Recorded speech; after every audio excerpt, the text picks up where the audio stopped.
See you sa Waterbomb sa San Juan. Sa San Juan.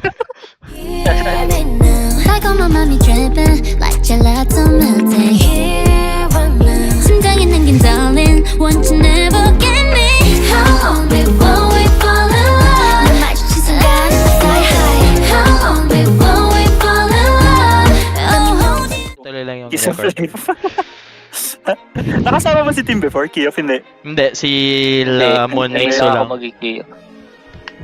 Pero dahil di ka nakasama nung first Kiof, ikaw muna, sige. Anong alam mo sa Kiof? Sa sinong bias mo? Hindi, sinati na lang. Natin na lang. Hindi kasi siya lang rin talaga yung pinakilala ko. Ano ako, low-key, lang ako, listener ng Kiof. Hindi ako super pag nagre-release sila, pinapakinggan ko lang ganun. Tapos kapag na-tripan ko, isasama ko sa playlist. Pero kapag chill lang ganun. Hindi ako super fan talaga, kaya yun, honest reaction ko. So, yun nga, siguro kung tatanungin ako ba, sige, si Nati, kasi siya yung kilala ko since 16, kasi doon siya napanood. Pero other than that, wala akong gaanong alam. Ay, wala naman. Wala naman iba. Wala na yun na. Promise na yun. Si Mob Wala naman. Ikaw. Ngayon, siguro i-enlighten nyo na lang ako dun sa ibang members kasi hindi ko pa sila gano'n yan. An introduction to Kiof. Sige, ikaw, Mob. OT4 ako. Wala na, di na ako magbabayas. OT4 Pero lately, OT4 lately kasi nanonood ako ng mga key-off content talaga, lalo na sa recommended ko sa YouTube. Then sobrang funny nila all. Yung sa Gary, yung sa XO, ano ba yun? Ano show na yun? XYOB. Yun, isa din yun. So, appreciate ko na sila all. Key-off. So technically, yung gusto mong content pag umiinom yung Kiof. Okay, gets. Sige, next ako naman. Yun pa rin. So parang Julie Bell pa rin. Julie. Belly, yun pa rin yung combo ko dito. And wala pa rin nag-iba. Pero I like all the members. I like their chemistry. I like their songs. I love their B-sides. Magaganda B-sides Maganda nila. yung B-sides na. So, solid. Sobrang solid ng B-sides ng Kiss of Life. On repeat Kahit sa akin sabihin yun natin yung maganda Nothing. yung Title track. Nothing. Super duper solid. Laban game. Game, ayoko na. Kapod ko panic. So, panoorin to. Tinadya nilang ganito. Hindi nila binlock out yung phone advertisement. Hindi ata. Parang lang naman ata yan. Para siyang postpaid 5G plan. Hindi nga, sabihin nyo ang mga pangalan.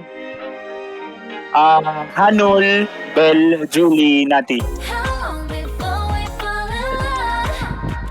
Julie?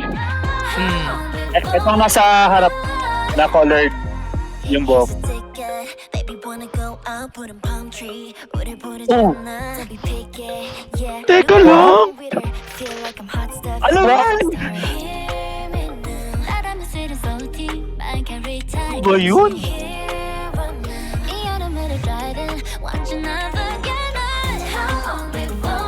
Won't you navigate me? What do you mean? What do you mean by that?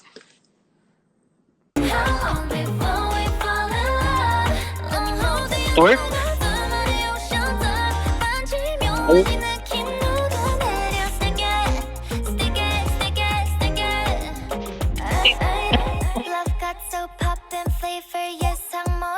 Yung ginagawa mo, Julie?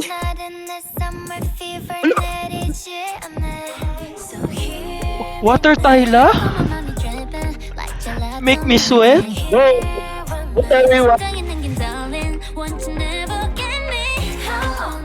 Won't you navigate me talaga?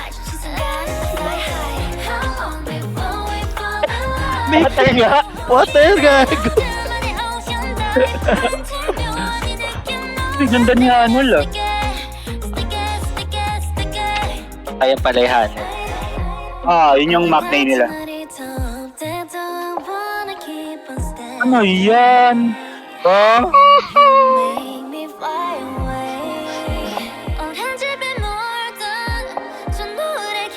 Ito ba yung bell?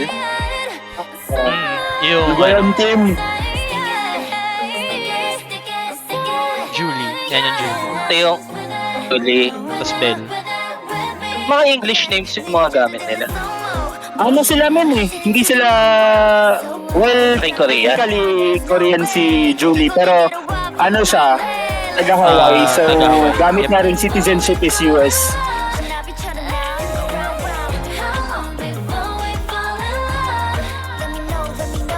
Uy, nabasa kami. Nabasa yung ano. Nabasa kami. Ano naman, pinasa nyo nga. Saan na yung camera? And Ay, tapos na? sticky na kasi. Ay, lang tapos na? Sticky.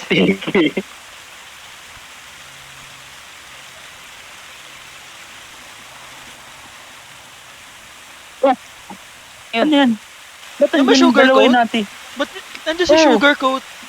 Sugarcoat natin? May may connection sa ibang may MV. lore. May lore. May universe. What may lore? Teka lang, ano ba yung pinanood natin? Wait nga. Ano ba yung pinanood natin? MV ba yun? Alam mo men, pag ina-upload na to, tas na-edit na, una ko i-check dito, not for kids to men, hindi pa pwede sa YouTube Kids. Sabi yung nga. Oh, go, True, Tots. Ikaw muna, Mab. I used to pray Oh, for bayos. times like this. Hindi ko expect na ganun. I mean, expected. Pero, to the highest level. What the hell? Alin? Ang summer concept Ano? ay... Sabi nila tag-ulan na sa Pilipinas pero bakit parang ang init pa rin? MB Tots. Ano? I mean... Di ko in-expect na sobrang to the highest level na yung parang inano talaga nila Sa sobrang di in-expect ni Mab, kinakain na siya ng ilalim mo. Ito lang yung kita kay Mab na ulo. Lagi lang. Maano yung likod ko. Hindi, yun nga, sobrang nung kanta, summer vibe talaga. Typical key of fashion, na gano'n naman talaga yung tunog ng key of, medyo R&B. Na, tapos, may kita din natin yung similarity nung sa Water ni Tyla. Diba? Ay, ng choreo yan, bigla na lang magtutwerk na patalikod. Ano yan, make me sweat. Bigla nagwa-water. Hey, Jelly! Nagbabike, tas yung kita lang yung likod. Sabi ko, ano to? Gold? Sabi ko, Biglang inagad eh. napaka key off na key off. I mean, kasi medyo na rin, napapansin ko na rin na ang dami ng mga wala nang nagki-K-pop na ganito na sobrang sexy concept. So it's a Wala. breath of fresh air na nga, ika nga nila. Pero yun, overall 10 out of 10, I would recommend to 18 above. Kids, do not watch. R18. Oo. Unang isi-check na option while uploading, not for YouTube Kids. Not for YouTube Kids. Kailangan nila mag-sign in bago panoorin ang MB. Ayun. So, yung sa akin naman, ihuli na natin si Tim dahil first watch din siya sa key off. Yung sa akin, goods, yun nga, parang hindi na rin nakakagulat, key off yan eh. Doon na rin naman sila papunta and talagang strong yung personalities, pati yung concepts na ginagawa ng key off, so nothing surprising. Kung meron mang surprising, yung mga shots, pati yung mga angle, sa likod ng bike yung kay Julie, yung nasa sahig si Nati, kinakaldag niya yung hangin. Ano yun? Tsaka yung mga Parang dun bigla pa. siyang binubuhat ng mga Oo. Wala lang, parang wala, maganda. Actually yung song, vibe, goods, very summery, very fitting of the summer concept. So parang sabi mo nga, wala na tayo ngayon eh. Wala tayong walang gagawa ng Sister, walang gagawa ng Brave Girls, walang mga ganong concept. So medyo leaning towards na sila doon, and with the number of members parang very similar din. Tapos parang Also, given the fact na wala nang minor sa key-off, so parang fit na talaga sa kanila.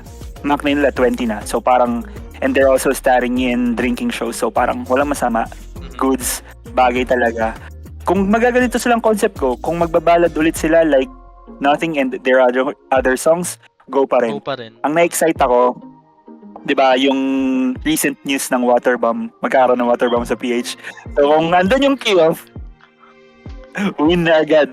A win is a win. So ayun lang. A win is a win. So 11/8. 11/8. Ikaw din. Ako ay nasa front view. First time ko makasama sa viewing ng Kioff. Pero nanonood na ako ng mga Kioff. So, alam ko na ang vibes na medyo nandun sila sa sexy vibes. Kasi wala na talaga ngayon yun eh. Kumbaga parang lipas na yung sexy concept ng K-pop. So, parang nandun sila naglilin toward. So, okay yun para sa akin.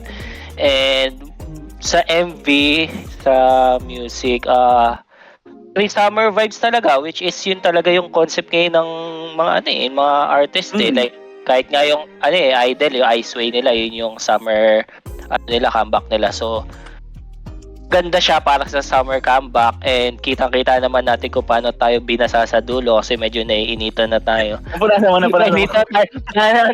Naiinitan tayo sa MV. So alam nila na yung mga viewers dito medyo maiinitan, basahin natin, pinunasan na. Yun. Pero yun, ang ganda nung vibe, and vocals, alam naman natin, Kioff, napakinggan ko naman sila, and so napanood ko yung mga nila, yung ang tawag doon sa YouTube, yung live, yung kumakanta ng live, yung mga nakatayo lang sila tas mga naka-mic. Anong pangalan ng channel na yun? It's live band. She didn't go yung isa. May mga band, yung may band sa likod. Ayun. It's live. It's live. Ayun, napanood ko yung gano'n nila, sobrang ganda nung boses nila. So, yun, sana para sa akin, sana ituloy-tuloy nila yung gano'n na concept, kasi kailangan natin ngayon yung sa K-pop industry dahil walang gano'n. Para silang yung mga EXID dati, yung parang gano'n. So far, so good. Ganda. Ayun. Sakto rin yung sinabi ni Tim talaga, yung parang, yun nga, pati yung sinabi rin ni Mav kanina na yung parang breath of fresh air. Hindi naman talaga yung concept nung Kioff eh. So parang piece of life, parang they're trying to give CPR to the K-pop sound nowadays. So parang sila daw yung medyo condescending yan to other groups, pero yun yung concept daw nila. Tapos parang, alam mo yun yung parang pag pinapanood mo yung MV, simple lang yung MV. Actually, parang low budget nga lang kung titingnan yung MV. Pero you don't need na parang ang dami mong ilalapag, ang daming transition. Ang daming One take lang. elements. One take lang yung MV. Diba? One take lang. One take lang yung MV. Para siyang para lang siyang pinortray na one take. Pero hindi siya actually May one cuts, take. may cuts. Pero yung kung paano mag-transition, kaya para siyang naging one take. Kasi ang gumagalaw yung mga camera ng pa-side, tapos biglang may harang, may gagana. New scene. Pero parang ganun yung mga transition, kaya parang nagmukha siyang one take. Pero yun nga, parang simple lang siya actually talaga. MV.